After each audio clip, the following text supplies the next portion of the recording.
Assim.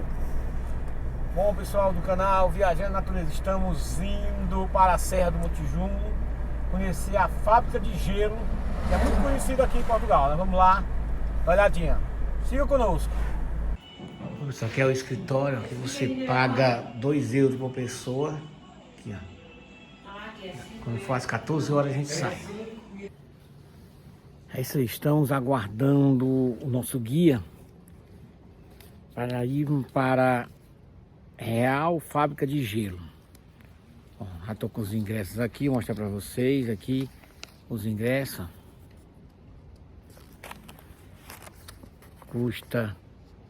Custou 2 euros, 2 euros, cara, para mim e para Estela. Ó. Vendo aí? Pessoal, nós vamos começar agora a visita na fábrica de gelo. A nossa guia é a Paula. Paula, faz assim? Paula? Pode. Olha aí, essa aí é a Paula, a nossa guia.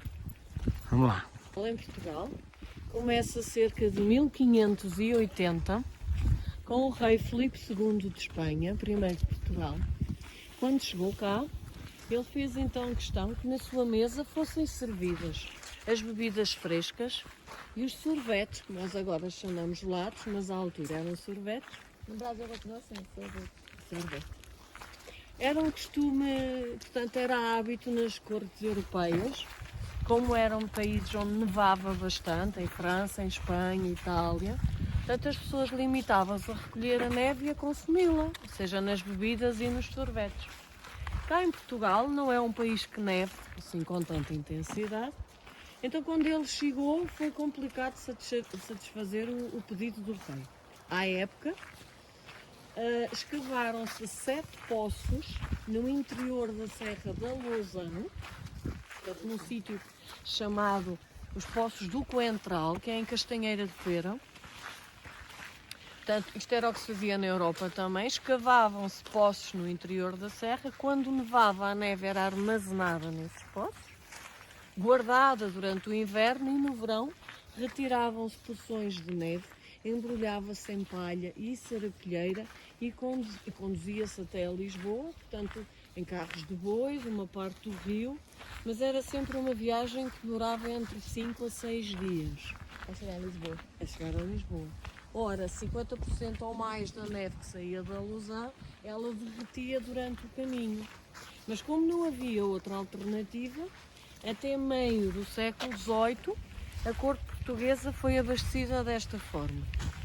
Chegando a esta altura, um rei já nosso, Dom João V, mandou então que se fizesse uma fábrica que fabricasse gelo, porque nesta altura a procura era muita da neve da Lousã e não havia neve para satisfazer a procura que existia.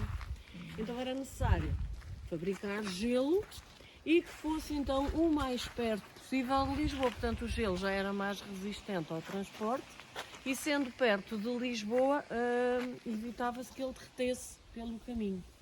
Escolheu-se aqui o Monte Junto pela proximidade a Lisboa. Nós temos aqui a Vala do Carregado, descendo a serra, passa ao Rio Tejo. Podia-se então fazer a descida da serra de burro, levando o gelo, e chegando lá punha-se nos barcos e ia durante a noite até a Lisboa. Portanto, isto era numa noite só, fazia-se a descida da serra e a neve chegava a Lisboa. Okay? Então a fábrica iniciou a construção em 1741, demorou 7 a 8 anos a sua construção e na época custou 40 a 45 mil cruzados, o que era muito dinheiro à época para uma obra só. Portanto, a fábrica está dividida em 2 partes. Esta onde nós estamos é a parte onde se fabricavam as coisas. Depois vamos subir e vamos lá acima onde estão os poços, onde era guardado o gelo. Então, aqui à pontinha, temos o que resta da chamada Casa da Nora. Ela é chamada assim porque lá dentro tinha uma nora. Não sei se o senhor está aqui. Não. Na hora que eu sei, a mulher. A mulher do filho. Não, a nora, portanto, era um sistema que havia para tirar a água dos poços, ou seja, era uma roda de madeira gigante com uns pequenos baldes chamados alcatruzes. Portanto, era normalmente um burro, um macho, um animal que fazia girar a roda girava e tirava a água com os baldinhos. Portanto, A Anora e a Picota são dois sistemas de extrair água dos poços. Já não tem a Anora, agora só tem os poços. Portanto, a água era retirada daqueles poços. Eles são de nascente daqui da serra, ainda hoje tem água. Está na sede. Sim. A água era retirada desses poços, conduzidos para este tanque, a água. Este aqui, o tanque principal. Ele servia, por assim dizer, como uma medida. Ou seja, quando ele atingia uma marca que estava ali, portanto tem a risca branca, depois tem outra vermelha. Quando ele atingia, portanto, aquela marca que estava estipulada para colocar ali, abria-se um rolhão que há ali em baixo, tirava-se a tampa. Este tanque conduz a este primeiro aqui e a água era canalizada para este conjunto. Eles são 44 tanques, ou geleiras. Portanto, este primeiro conjunto era sempre o primeiro que tinha água. Eles ficavam cheios até onde se vê as aberturas. Exatamente, a água enchia este primeiro, quando ficava cheio, chegava ali, passava para aqueles e daqueles para os outros restantes até lá em baixo. Portanto, eles estão em desnível, a própria força da gravidade faz com que a água vá descendo. Então, eles ficavam com cerca de 10, 12 centímetros de água e durante a noite a água congelava de forma natural, com o frio, e criava-se então as placas de gelo. Sim, o gelo era criado naturalmente. Naturalmente. Ah, isso que eu queria saber. Pronto. Porque aqui não nevava. Aqui era, nevar é assim, não. Aqui não nevava, mas o frio era muito intenso que conseguia congelar a água, então. Exatamente. Interessante. Mas aqui hoje não é possível, apesar daqui os invernos ainda serem rigorosos, mas já não há temperatura suficiente para congelar a água. Aqui então é como se fossem uns cubos de gelo. Exatamente, só que em tamanho grande. Tamanho grande. Portanto, havia então um capataz, aquele responsável pela fábrica, que fazia este procedimento todos os dias. A produção do gelo aqui ia mais ou menos de finais de setembro até finais de fevereiro, março. E quanto tempo o gelo durava aí? Assim, o gelo ia todos os dias. Ele chegava lá, era consumido e depois ia outro gelo. Não havia onde guardar gelo. Não havia frigorífico na época. Até ele ia diariamente. Então no mundo todo começou aqui em Portugal. Diga? No mundo todo começou aqui em Portugal a fazer esse gelo. É assim, Sorvete. fábrica do gelo mesmo, que nós tenhamos conhecimento na Europa, não há outra. Nível mundial, não temos a certeza se haverá outros sítios onde fabricassem gelo. Que nós saibamos, não. Artificialmente, não, naturalmente. Porque Naturalmente. artificialmente já tem 500 pessoas. Exatamente. Portanto, havia muitos sítios, era onde chovia ou a neve caía, por exemplo, se chovesse e a água congelasse com o frio, eles recolhiam. Ou a neve, ia-se a neve. Mas Ô Paulo, só uma fabricar pergunta. gelo, E hoje ainda não chega a congelar mais, não? já não há o frio suficiente. Ah, Houve um aumento das temperaturas, não é? E hoje já não é possível. Infelizmente. pena, né? É. Portanto, isto era durante a noite. Hum. Ele punha a água ao final da tarde e durante a noite ele tinha que ficar à espera se a água congelava. Portanto, se chovesse ou não tivesse o frio suficiente, nessas noites não haveria gelo. Quando as placas se formavam e a água congelava, o capataz montava-se então num burro e descia até à aldeia de Pregança, que é aqui a aldeia que está mais perto de nós. Chegando lá, ele tocava uma corneta pelas ruas da aldeia. As pessoas que estavam a dormir já sabiam, quando a corneta tocava, era sinal que havia trabalho na fábrica. Aí os moradores vinham. Exatamente. Portanto, Legal. os moradores acordavam, tinham que chegar o mais rápido que conseguissem para conseguir trabalho na fábrica, porque não havia trabalhos para todos. Portanto, os que conseguiam, dividiam-se em dois grupos. Um ficava aqui em baixo para partir o gelo, colocá-lo em cestos e levá-los para cima. O outro grupo ficava lá em cima, dentro dos poços, para receber o gelo e fazer a sua compactação. Ou seja, o segredo de guardar aqui o gelo era igual à lousana. A lousana era neve. Punha-se a neve, calcava-se a neve, batia-se e fazia-se a compactação. Ou seja, ela, de ser compactada, criava um bloco de neve. Aqui o sistema era igual, só que em vez de ser neve era gelo. O gelo era batido, o gelo colava no gelo, fundia-se e criava um bloco que ficava guardado também no inverno. Interessante. Certo? Os trabalhos aqui, fosse de verão, fosse de inverno, era sempre durante a noite. De inverno produzia-se o gelo. Tinha que ter a lua para variar a hora no escuro mesmo, tinha a voz. Era no escuro. Porque eles teriam que ter uns archotes ou aquelas. Lampião. Os lampiões, sim. Parece uma capela, mas não é. Aí ia perguntar. É o Santo António das Neves. Isso aí? Sim. É o santo protetor do gelo. Nós estamos entrando aonde, tu disse? Como é o nome desse lugar? É o armazenamento do gelo, onde estão os poços. Vamos entrar agora no armazenamento dos gelos.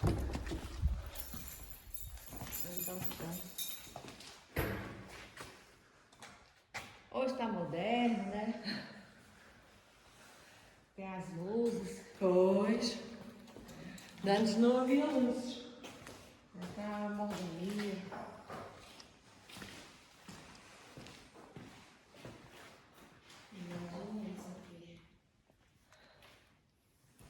Então, este aqui é o poço de armazenamento do gelo. Tem outro ali ao lado, este é o maior. O sistema é igual, tanto no grande como no pequeno. Portanto, lá em baixo, os senhores conseguem Eita. ver que há umas pedras no fundo. Eles armazenavam, Cuidado, não deixe cair o telefone.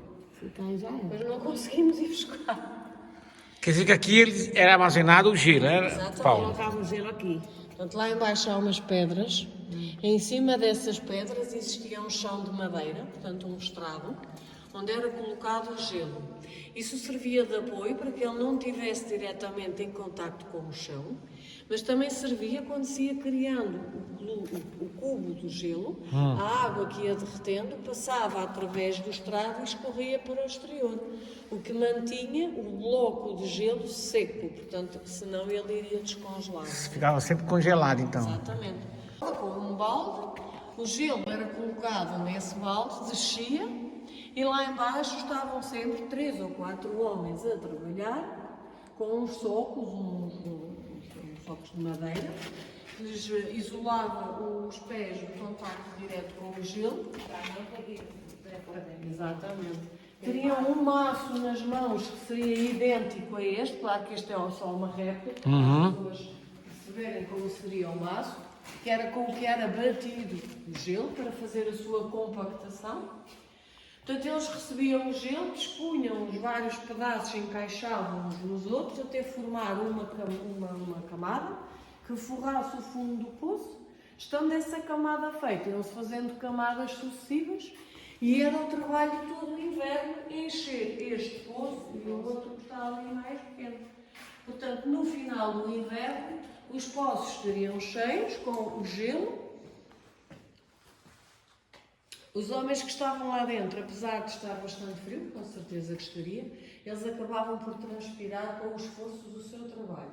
O ar quente que saía dos seus corpos sobe, porque o ar quente sobe, e saía por uma pequena janela que há ali dentro do poço, do lado esquerdo. Tudo bem pensado, né? Exatamente. Portanto, aqui não se cria nem calor, nem a água. Portanto, a umidade cria-se o gelo o mais seco possível para que ele se mantivesse assim congelado até ao verão.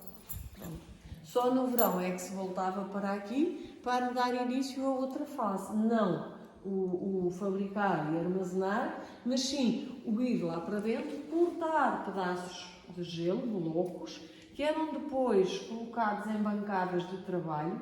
Estes buraquinhos que vemos aqui no chão eram onde encaixavam os pés de umas bancadas de trabalho, onde as pessoas depois esculpiam cada bloco que saía dali à mão.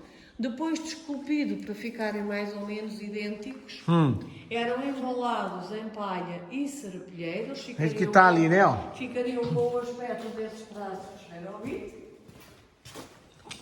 Com essas palhas aqui, né? A Ó. palha e a madeira são isolantes naturais, ajudavam a conservar o frio.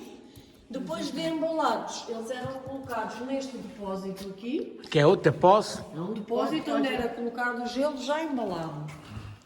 Entravam por aqui e depois saía pela abertura que tem ali para a rua. Então o gelo ia aqui dentro. Aqui não. Isto é um pedaço de esferovite para para os senhores perceberem o tamanho dos blocos. Na altura não havia esferovite ainda. Era só com isto. Isto era o gelo, não é? Depois era... Aqui ficavam os burrinhos aqui, né? Burros à espera. Esperando sair dali, ele já cortadinho, já todo Cuidado. embalado. Os Embalado. homens trabalhavam, mas os burrinhos trabalhavam. E seguia a tal viagem. Portanto, numa noite, cortava-se, embalava-se, colocava-se no burrinho, o burrinho descia a serra, colocava-se o gelo nos barcos e chegava a Lisboa já ao amanhecer. Quando já era dia, o gelo já estava em Lisboa. Chegando lá, ele ia para um armazém chamado Casa da Neve, onde era então vendido. Tinha mais dinheiro. Portanto, Quer dizer que a prioridade do gelo aqui era para manter o rei. o rei. E aí seus... O rei. Pronto. O gelo nesta altura era um artigo de luxo. Portanto, não estava ao alcance de qualquer pessoa. Sim, mas será que aqui na redondeza, na população, ninguém usufruía, não sobrava, os trabalhadores não levavam para casa alguma coisa, será? Não tinha. Não, porque ele era pouco para ir para Lisboa. As pessoas aqui recebiam umas moedas ao final de cada noite de trabalho. Os trabalhadores eram pagos pelo seu trabalho, mas não com gelo. O gelo nesta altura era um luxo. Era ouro. Era ouro, exatamente. As pessoas mais antigas de Bragança, portanto da aldeia onde iam os trabalhadores, ainda hoje tem uma frase que dizem que quando este poço grande estivesse cheio de gelo, era igual a que o mais pequeno estivesse cheio de moedas de ouro. Tal era a riqueza que representava o os gelo. poços cheios de gelo. Para nós hoje é um bocadinho difícil dos alimentos. Portanto, então nesta época começou-se a produzir gelo de forma artificial em Lisboa, em fábricas. Portanto, ele era fabricado em séries, né? Os blocos eram colocados em carroças e vendidos diariamente nas ruas da cidade. Portanto, de uma escola aqui do Cadaval, com o professor, portanto, isto depois foi um trabalho de vários anos que esses alunos tentaram fazer junto com outras pessoas para recuperar a fábrica. Portanto, a fábrica depois foi classificada Monumento Nacional em 1997. Depois teve obras de recuperação, de restauro e foi inaugurada depois em 2011. Portanto, de 2011 para cá é que ela funciona como está hoje. Portanto, com visitas guiadas, nós explicamos às pessoas a história do gelo em Portugal e a importância que esta fábrica teve em todo o processo do gelo no nosso país. Portanto, visto que ela é única aqui em Portugal. Não. É verdade. E foi a única na Europa também, assim, que foi a antiga, né? Que nós saibamos, sim. Temos vários, isto não é nada Novo. novo. E há muitos espalhados por todo o lado. Ou seja, onde há zonas de calcário, há sempre os fornos de cal, porque é do calcário que se obtém Forno de cal, né? cal. No Brasil também deve haver cal. Mas sim, vai. Ela servia para obter matéria-prima para se usar no dia-a-dia da fábrica. Isso quer dizer que o cal também, ele conservava o gelo. Não, ele era colocado, ele pintavam, ou seja, caiavam os tanques onde era congelava a água para impermeabilizar o chão, para não deixar que a água... Exato. E os poços onde era guardado o gelo, era caiado para estar limpo e desinfetado. Ah, Era como um desinfetante. como desinfetante para purificação do gelo, então. Exatamente. Era uma fábrica ecológica. Quer um buraco? Sim, é o forno. Aqui é o forno. Eu tirava o pau.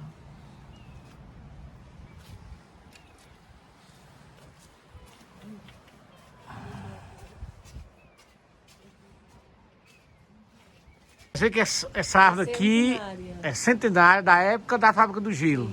É um freixo. Freixo. Freixo.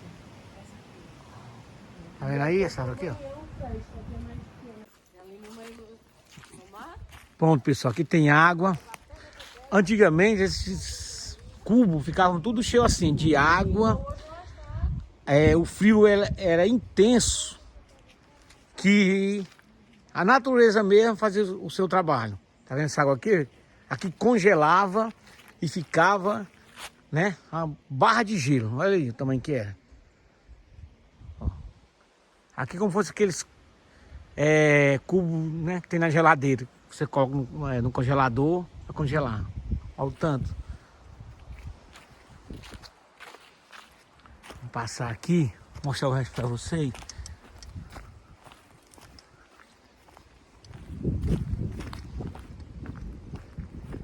Tem mais cubo para cá. Eram muitos mesmo. Pensou isso aqui congelado mesmo? Há mais de 100 anos atrás. Tem que levar esse gelo todo para Lisboa, para Porto e principalmente para a casa do rei. Não podia faltar gelo. Bom, pessoal, esse foi o nosso passeio de hoje. Estamos encerrando, né, o vídeo agora. Eu sei que não é inscrito, se inscreva no meu canal. E muito obrigado por você ter